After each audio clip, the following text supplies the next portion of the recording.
आप देख रहे हैं हम लोग और मैं हूं नगमा। हिंदुस्तान और पाकिस्तान की सरकार में अक्सर बातचीत होने की सूरत नहीं बन पा रही है और बात कहीं ना कहीं अटक जाती है, टल जाती है। लेकिन जो बात करना चाहते हैं वो रास्ता निकाल रहे हैं और ख़ास करके आर्ट के ज़रिए अमन का पैगाम, मोहब्बत का पैगाम फैला रहे हैं जहां तक इसकी गूंज पहुंचे। और इसी तरह की एक कोशिश है हमसाया, जो एक थिएटर फेस्टिवल है, दिल्ली में इसे ऑर्गेनाइज़ किया गया और मेरे ख्याल से पहली दफ़ा है कि एक फेस्टिवल की सूरत में थिएटर यहाँ पर ऑर्गेनाइज़ किया गया है। तो आज हम लोग में हमसाया, उसके तमाम कलाकार, उसके आर्टिस्ट, उसके प्ले राइट, डायरेक्टर, एक्टर्स सभी यहाँ पे मौजूद हैं और ये ख़ास एपिसोड हम दिल्ली के कमानी ऑडिटोरियम से आपके सामने लेकर आ रहे हैं। बहुत बहुत शुक्रिया आप तमाम लोगों का वक्त देने के लिए, बहुत बहुत स्वागत। मैं आपको मिलवा दूँ तमाम लोगों से। मदीहा गौहर हमारे साथ हैं जो डायरेक्टर हैं। 4 प्लेज हुए थे, उनमें से 3 प्लेज को डायरेक्ट किया है, 1 प्ले डायरेक्ट किया है शाहिद नदीम साहब ने और उन्होंने तमाम प्लेज लिखे हैं। हमारे साथ एम्बेसडर मलिक हैं जो रूट्स टू रूट से जुड़े हैं।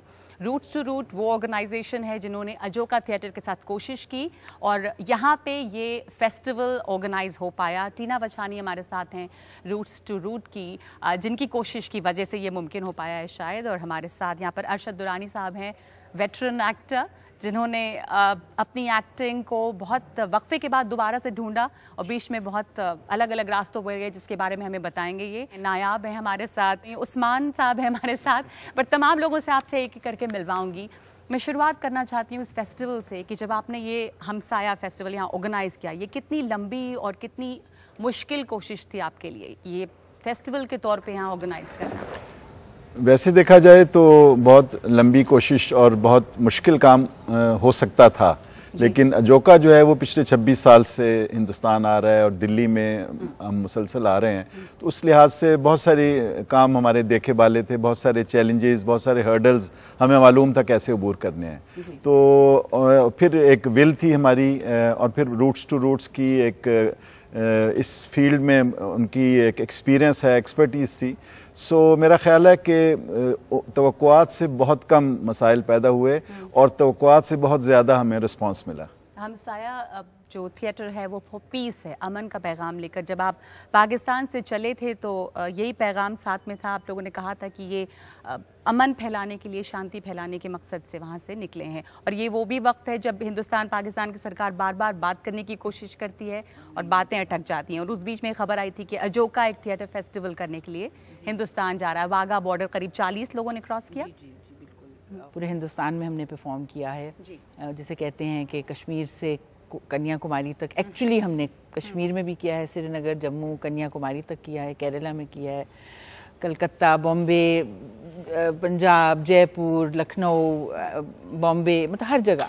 तो हमेशा से यही कोशिश रही है कि और हमारा जो मकसद ही था, क्योंकि हम लोग एक एक्टिविस्ट ग्रुप हैं और हमारा एक विज़न है इस अपने मुल्क के लिए भी और इस रीजन के लिए भी, और उसमें हम समझते हैं कि जब तक अमन नहीं होगा, शांति नहीं होगी, तो हम लोग चैन और सुकून से रह नहीं सकते। आपने कहा कि एक विजन है आपका अपने मुल्क के लिए, इस पूरे खित्ते के लिए, इस पूरे इलाके के लिए। हिंदुस्तान पाकिस्तान उसमें शामिल है। ऐसे में जब ये सियासी बयान आर पार से आते हैं, कभी बात होती है कि हम एक न्यूक्लियर पावर मुल्क हैं और मज़ा चखाएंगे, फिर कुछ जवाब इधर से आता है, तो उस अमन की कोशिश में और वो जो एक ख्वाब है, जो एक विजन है, उसमें कुछ आप लोगों को धक्का लगता है? आप सोच के चले हैं कि ये तो होगा ही होगा? हाँ बिल्कुल, ये तो होगा ही होगा और होता रहा है, ये कोई नई बात नहीं है। लेकिन हम इसके साथ साथ हमारे ऐसे यहाँ पे तजर्बे हुए हैं कि जब मसलन जो बहुत बड़ा, भी तो ये इतना कोई ज़्यादा सीरियस हम नहीं समझते जो कुछ हो रहा था, लेकिन जब ऐसे मुंबई पे अटैक हुआ है तो उसके कुछ हफ्तों बाद ही हम लोग केरला में, त्रिशूर में एक फेस्टिवल में हम लोग इनवाइटेड थे और हमने सोचा कि शायद ये कॉल ऑफ हो जाएगा, लेकिन उन्होंने नहीं किया। हमारे कुछ एक्टर्स के पेरेंट्स ने उनके पासपोर्ट छुपा दिए कि इनको हमने जाने नहीं देना, क्योंकि बहुत ज़्यादा इतनी टेंशन तो शायद मतलब पहले शायद पार्लियामेंट पे जब अटैक हुआ था तब हुई थी। लेकिन उसके बावजूद हम लोग ने कहा हमने जाना है and the show has to go on.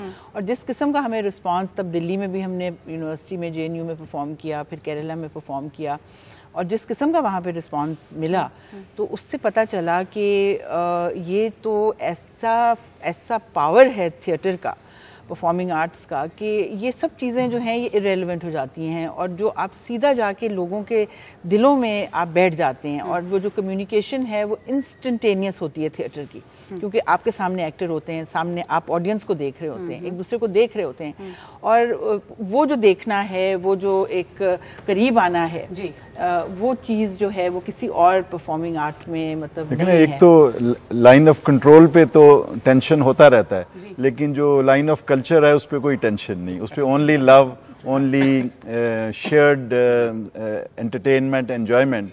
और we have so much in common, इतना कुछ हमारा हेरिटेज है, हमारी हिस्ट्री है, हमारे हीरोज़ हैं, हमारा ह्यूमर है, हमारा म्यूज़िक है, इतना कुछ है कि जब हम आके यहाँ परफॉर्म करते हैं तो बिल्कुल जैसे होम ग्राउंड है, होम क्राउड है, उस तरह की हमें यहाँ परफॉर्मेंस मिलती है। हम लोग की बात की और भी जब इस तरह के कोई बड़े हादसे होते हैं उसके बाद वो क्या चीज़ है जो इतना एतबार देती है आपको कि जब आप जाएंगे हिंदुस्तान तो ऐसे ही लोग आपसे आपको हाथों हाथ लेंगे? आई थिंक लोगों का प्यार, हमारे ऑडियंस जो है ना, ऑडियंस जो है वो तो उन्होंने कभी हमें मायूस नहीं किया इन 26 सालों में, जब कभी आए हैं। मसलन अभी 2-3 साल पहले हमारा एक प्ले था जो अभी हमने किया, कौन है ये गुस्ताख, उसको सिक्योरिटी रीजंस की वजह से जो ऑर्गेनाइजर से उन्होंने विड्रॉ कर लिया नेशनल स्कूल ऑफ ड्रामा ने, लेकिन with in a few days यहाँ की लोकल थिएटर कम्युनिटी के लोग और मीडिया के लोग, उन्होंने अल्टरनेटिव वेन्यू तलाश किया और उसको मोबिलाइज किया और उसी तारीख को जब शेड्यूल थी उसी तारीख को एक नहीं बल्कि 2 परफॉर्मेंसेस की। तो उस वक्त भी क्या इंडिया पाकिस्तान बॉर्डर पे टेंशन जी जी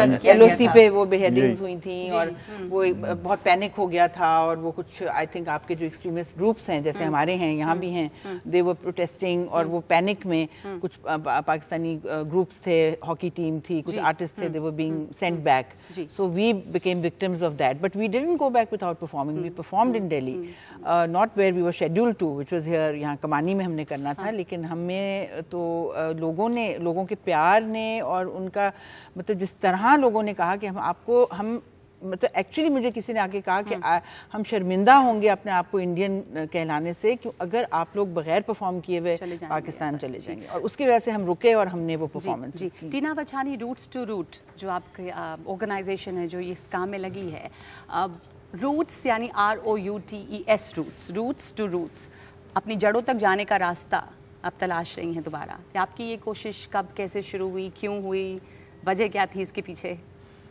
2004 में हम लाइक माइंडेड लोगों ने बैठ के ये सोचा कि इंडिया के जो नेबर्स हैं उसके साथ जो एनिमोसिटीज़ हैं उसको कम करने का कौन सा तरीका है। तो एक कल्चर ही ऐसा तरीका है जिसके through whether it is art, theatre, music, जिसके थ्रू जो सरहदें पार, उनकी सरहदें नहीं होती। तो रूट्स टू रूट्स मतलब रास्ते अपनी जड़ों तक पहुंचने के। हम सब की जो जड़ें हैं एक दूसरे के मुल्कों में बसे हुए हैं, लोग बसे हुए हैं, सबकी शेयर्ड हिस्ट्रीज़ हैं। तो यही वजह थी कि हमने 2004 से ये सिलसिला शुरू किया। एंड आई मस्ट से कि हमें जैसे जैसे वक्त गुजरता गया हमें इतनी ज़्यादा इसमें इनकरेजमेंट, सपोर्ट, और हमें ये फील हुआ कि लोगों का जो प्यार है वो एक दूसरे के मुल्कों तक पहुंचाना चाहिए लोगों के ना कि सिर्फ वो ऊपर तक सियासत तक ही रह जाए। एम्बेसडर मालिक, आप इनके साथ जुड़े हुए हैं, आपने बहुत दिनों तक इनको सपोर्ट किया है। आर्टिस्ट का आर पार जाना सरहद के दोनों तरफ अब आसान हो रहा है? अब तो काफ़ी इम्प्रूवमेंट है इस मामले में। एक ज़माने में तो हिंदुस्तानी फिल्म को वहाँ पे रिलीज़ भी नहीं करते थे, आज की तारीख में साइमल्टेनियसली रिलीज़ कर रहे हैं। शिमला एग्रीमेंट के बाद मैं I was one of the first officers to go and establish relations with Pakistan. तो उस ज़माने में हमने 2-3 चीज़ें देखी थी। एक तो मालूम था कि ट्रेड होना चाहिए, जब तक ट्रेड नहीं होगा आपस में रिलेशन नॉर्मलाइज नहीं होंगे। There has to be vested interest in both the partners, that we trade with each other, we try to. The second was culture. तो कल्चर पर काफ़ी एम्फेसिस किया। उस ज़माने में मेहदी हसन, गुलाम अली, गुलाम साहब कवाल भी थे, सबको वहाँ से लेकर आए। And they had a tremendous audience in India. That's the first time that we saw Pakistanis coming across the border and playing a lot of role in cultural diplomacy. Cultural diplomacy is as important as economic or political diplomacy. और ये जो थोड़ा बहुत skirmishes होते हैं, जो incident होते हैं बॉर्डर पे, वो तो होते रहेंगे, वो तो बंद नहीं हो सकते। लेकिन people to people level, there is a lot of affection, a lot of empathy, lot of दोस्ती है, दोस्ताना है। अब तक मेरे पाकिस्तान में वो दोस्त है, मैं कुछ 30 साल के बाद पाकिस्तान गया, मुझे वो दोस्त सब उन्होंने मिले, मुझे बड़े प्यार से मिले मुझे। हमारे एक दोस्त थे वहाँ पर लाहौर में, हाँ। उनकी बेटी ने चंडीगढ़ में शादी की है। अच्छा। और बारात चंडीगढ़ से लाहौर से चंडीगढ़ आई थी, तो we had to arrange about 45 visas in a bus. We were able to get those visas. Our embassy in Islamabad has been more than helpful to us. So we have had no difficulties. हमें कोई problem नहीं आ रही इस वक्त, थोड़ी बहुत है वो भी सॉर्ट कर लेंगे, बट दिस डिप्लोमेटिक रोल के साथ साथ में ये जो कल्चरल इवेंट्स हैं ये तो होने चाहिए। और my only small regret is that there are not many artists going from India to Pakistan.